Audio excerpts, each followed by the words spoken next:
It's Worlds 2011, it's modern day.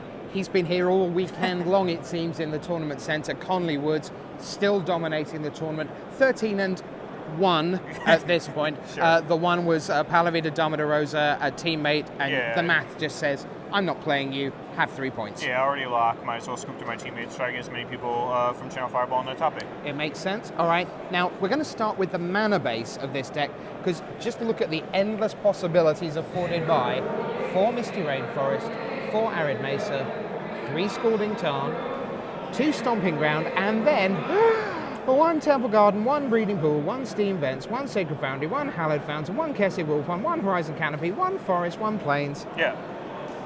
You're going to tell me this mana base was intimately tested, aren't you? Very much so. Actually, Brian Kibler designed the original version of this deck. I've made quite a few changes to it, but the mana base really is derived from the fact that we're running neither Reliquary. So your one-ofs, like Horizon Canopy and Kessig Wolf Run, are more consistent than they would appear. Zoo traditionally has a whole bunch of one-of shock lands anyway, because all your fetch lands go and grab various pieces. Sure. And you need, your mountain to turn on your Wild Nacatl, you need your plains to play Path Exile, etc. So with 11 fetch lands in your deck, they effectively translate into any of the 5 colors at any point in time. So you really want that versatility with your shock lands. And then the basics are there to protect against Blood Moon, the first and second path. With people running Snapcaster Mage in their Zoo decks, it's more likely they cast 2 paths in a game, so you want to be able to have the second land to grab to take advantage of it. So that's the mana base. Now let's see what he does with it. We're going to start with the 1-drops, 4 Noble Hierarch, then further down, 4 Wild Nacatl.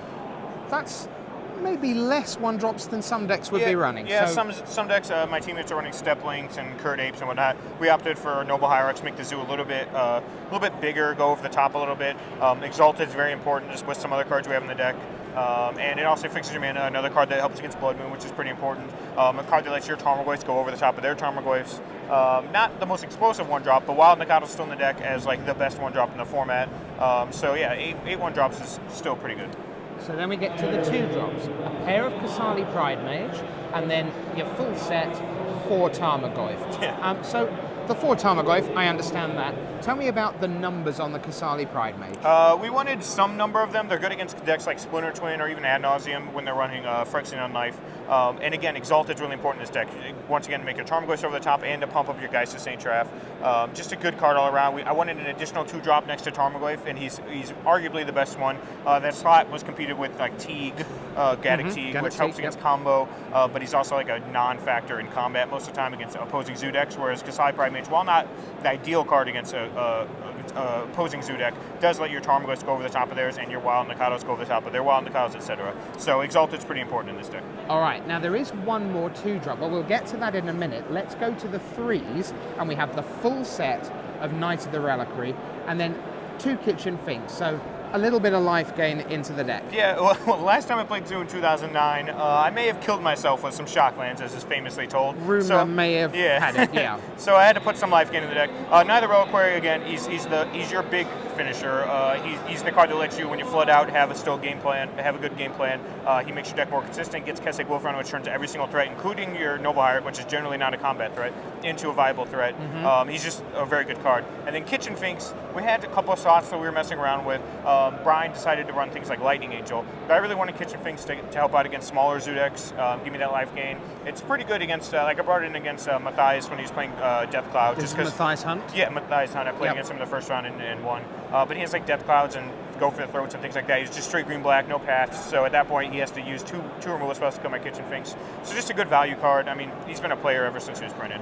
Okay, now, 2 1-offs. Snapcaster Mage, the Tiago Chan Invitational card, been making lots of noise, but a card that hasn't been making as much noise in the wide community, Geist of St. Traft.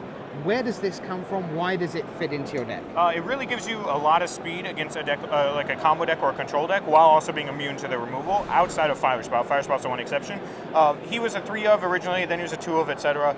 He's not great against Zoo, he's okay against Zoo, so I ended up making the other 2 copies Kitchen Finks just to hedge against Zoo a little bit. But if you play him turn 2 off of a Noble Hierarch, that's a lot of damage. It's 7 damage a turn, kills him very quickly because of Exalted. He does work with Exalted for anybody that's curious. Just a really good card. He's great against Matthias, like I said, in green black rock. He just couldn't remove it. I got in 14 points of damage and killed a Tarmogoyf. That's about all you can ask out of a card. Meanwhile, Snapcaster Mage, he shows them greater numbers in smaller zoo decks because they have Tribal Flames to flashback, which is just huge. I mean, playing 4 mana for 5 damage is great. In this deck, there's no Tribal Flames. We still wanted some value out of Path to Exile and whatnot. Flashing back a Path to Exile is great. So we decided to go ahead and run 1. My teammates are running like the fastest deck with 3 or so. I don't think Kibler ended up running any, but it's a card I like a lot. I won both my games against Matthias with it, just getting back a Lightning Bolt. The word you've used over and over in this interview is exalted. We were coming up beforehand with what would we call the deck, and kind of, well, it's kind of Bant Zoo hybrid kind of thing. It's almost like it's exalted Zoo, that exalted is a really big deal for you. Now, we've got a couple of negates down here. Yeah. That is not a traditional traditional zoo card at all. If anything, you see mana leaks more often in main decks, but Brian really stressed that you want to be able to counter things like Path to Exile in the mirror in the late game. You're going to drop all your creatures first, then they're going to start to stabilize with paths, and being able to counter one of those is huge. Countering Planeswalkers out of the sideboard is big. Being good against combo, where sometimes combo, like a Splinter Twin deck, they're going to take a lot of time to set up, and as a result, they have a lot of mana in place, so they can kind of just ignore mana leak and whatnot. Negate, on the other hand, deals with their Splinter Twin, deals with their shrines, their counter spells, things like that. A pretty solid card. I countered a Garruk when Matthias did not expect it. I keep using that match because it's the only match I've actually played today. But yeah, it's just a really good card. Could be other counter spells depending on the format, but we expect a lot of combos, so I wanted a couple of those in the main deck. Then we get the spells. 4 Lightning Helix as posited by Craig Jones in Honolulu 5 years ago. The Quad Lightning Bolt, of course, an absolute staple. Path to Exile, fantastic card. Talk us through Bant Charm, a couple of these. Bant Charm is one of my favorite cards. The ability to deal with big threats like Tarmogoyf out of opposing zoo decks is huge. To be able to counter a Ritual from a combo deck, to kill a Deceiver Exarch or a Pestermite, to kill Cranial Plating against Affinity. All these things come into play at some point in time. It is expensive, so you don't want too much of it, but the 3 mana is mostly mitigated by the fact that you have Noble Hierarchs, you have neither Reliquaries, which do generate extra mana. So it's a really good card. You're not going to Snapcaster too often because of its price tag, but it's super versatile. Before we go, we know you like to see sideboards. Here it is over on the right-hand side of the table. 1 Ranger of Eos, 2 Spell Pierce, the rest of the Kitchen Finks, couple more Planeswalkers, Gideon Jura. Singleton Rule of Law, Storm decks don't like that at all. No. Mindbreak Trap. They still don't like that one either. They don't like that one either. 2 Ancient Grudge for Affinity, couple of Combust there, and then a single Seal of Primordium and a single Torpor Orb. That is your sideboard. An amazing mana base, I've got to say. Not only is it very beautiful, it's incredibly complicated, and you're not actually going to tell me you spent days and days on this. It was broad. No, you're not. Good boy. So, if you want to play the Bant Zoo hybrid or Exalted Zoo, Conley's your man, and he is the man at Worlds 2011 right now.